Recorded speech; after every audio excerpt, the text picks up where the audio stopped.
As the 21st century began, human evolution was at a turning point.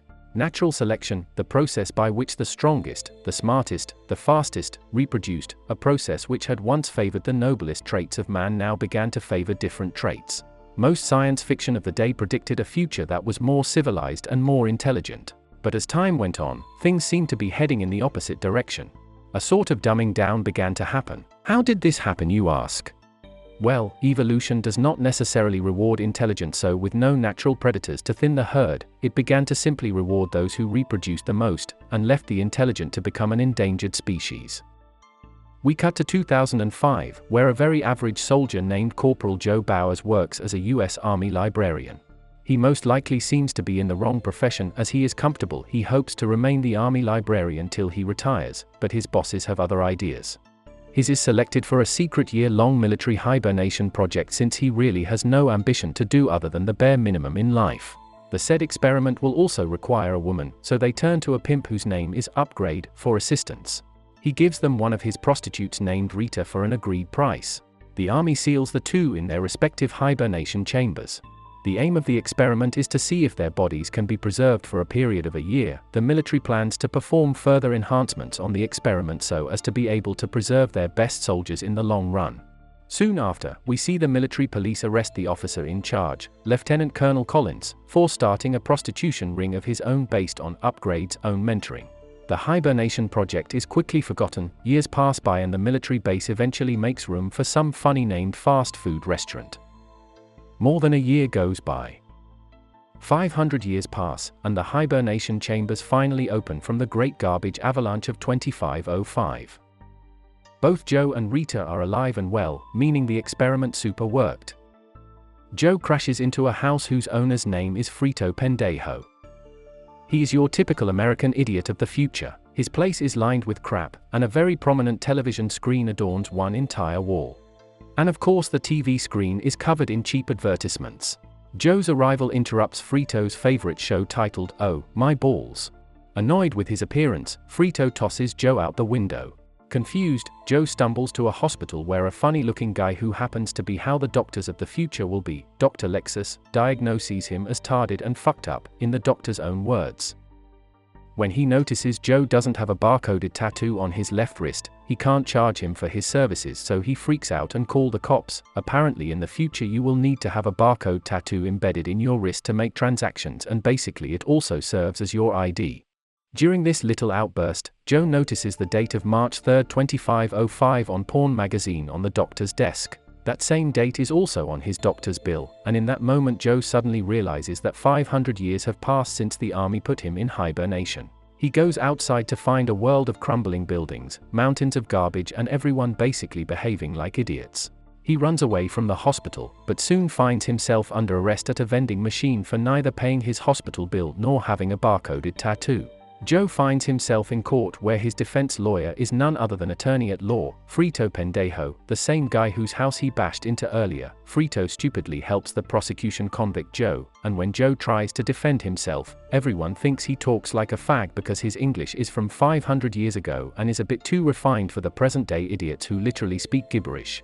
The judge immediately convicts Joe and orders him to prison. Once there, Joe is asked his name and he answers saying he is not sure, so he is renamed to Not Sure, and the barcode tattoos him as that too. The jail mandates Joe take an IQ test, and when he finds out how simple it is, he realizes how stupid humanity has become.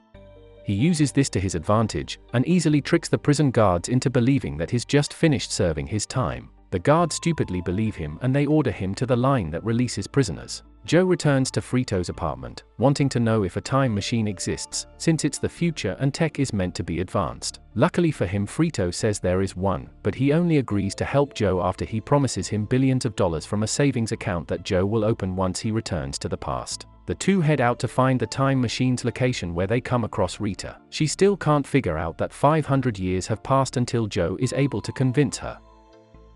Kindly like this video and subscribe to our channel to support our work and also get updated on new content. Thank you. Frito leads them to a city-sized Costco. It's so big, Frito explains to them that he attended law school in it. Scanners inside the store spot Joe's tattoo, and authorities re-arrest him.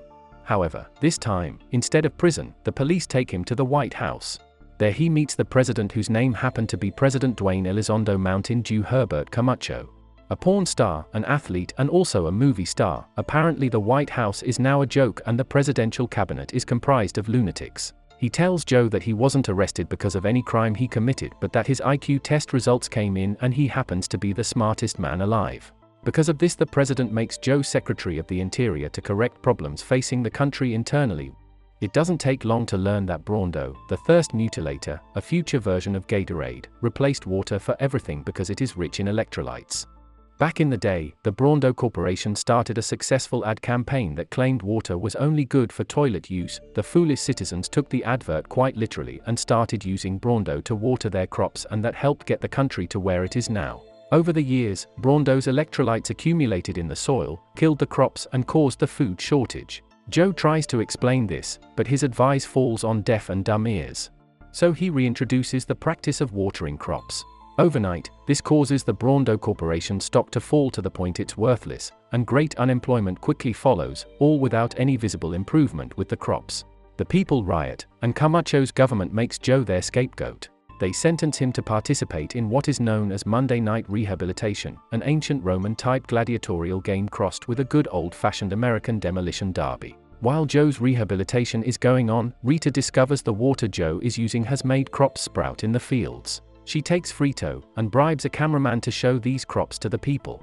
However, the city streets easily distract both the cameraman and Frito. The local Starbucks brothel has a sale going on, and the boys fight about going it.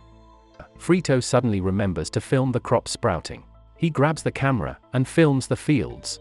When President Camacho sees the thriving new plants on the stadium's big screen televisions, he pardons Joe before he is incinerated with a flamethrower. There's a big celebration for the sprouting of the new crops. There, Joe discusses with Rita his plans on finding the time machine and making it back to the past. He asks her to join him, but she declines, saying she needs a fresh start and wants to live a different life from how she lived in the past. The president convinces Joe to stay in the present day to help repair America's lost civilization. To further convince him to stay, President Camacho makes him Vice President of America. Meanwhile, Joe also learns that the time machine Frito referred to this whole time is just an old amusement park ride where a replica Charlie Chaplin serves as leader of the Nazi Party and old country flags were represented by dinosaurs. After Joe serves a short term as vice president, the people elect him as Camacho's successor.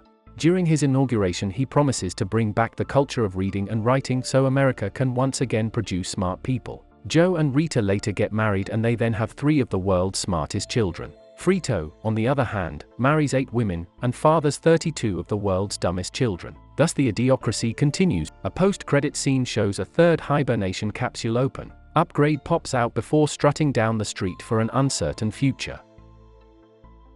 Thank you for watching. Don't forget to comment and subscribe.